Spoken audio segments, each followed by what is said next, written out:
This video is by Straight Goods News. SG News. This is Public Service Week, and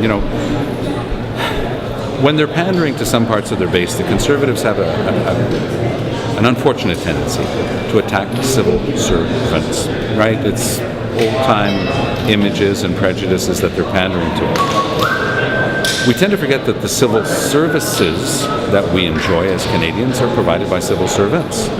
So the last thing they should be doing is attacking the people who provide those services, because it's an important question for the future. If you look at the quality of the people that we attract to the Canadian civil service, they're really strong people. They're top of their class. They're people who are looking for a career in government, and they're proud to do that. It's a proud calling, a vocation, to use an older term. Right now, the government is sending a very negative message by attacking civil servants, by trying to remove the types of conditions of employment that make it an attractive place to come and work.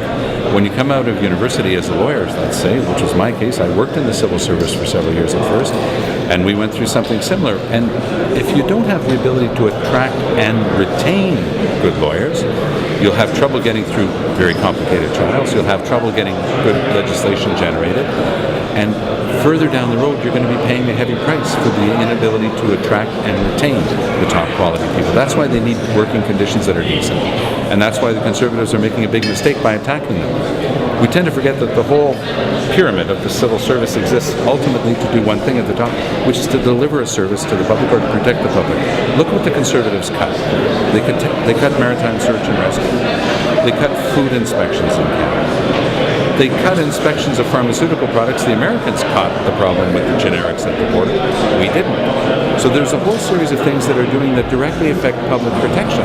That's the last thing they should be touching, which doesn't mean, by the way, that you don't have to work hard to constantly save within the government. I have a proud track record, both as a deputy minister level position as president of the Office de Probation and as a minister, of actually reducing costs. I've got a history of doing that. But that doesn't mean you affect the public. That doesn't mean you attack the civil servants providing that service to the public. There's an undercurrent, there's a hidden subtext to what Tony Clement is doing, which is pandering to his Reform Party base by attacking civil servants, forgetting all the while that they're the ones who provide public services. But are you worried about the absentee rate, which is, some numbers say it's two times? There's a reign of terror in the federal civil service since the Conservatives came to power. It's no longer an attractive place to work. They've been attacking people's livelihood, they've been attacking their ability to do their jobs. There's incredible strain under the Conservatives for one good and simple reason. They have nothing but contempt for civil servants, and it shows in everything that they do, including what Tony Clement is doing right in the middle of Civil Service Week. But how do you deal with the absentee rate? It's so high compared to... You provide a work environment where people are encouraged to provide their best. You continue to recruit the brightest and the best, which is what we were able to do in Ottawa in the past, and you give them a decent working life. When you attack them constantly, when you make their working life miserable, you wind up with people who are burning out, who are having all sorts of problems, and who do have a higher absentee level than in other areas. And they're paying the price of their own indifference to the whole problem. They've created the problem.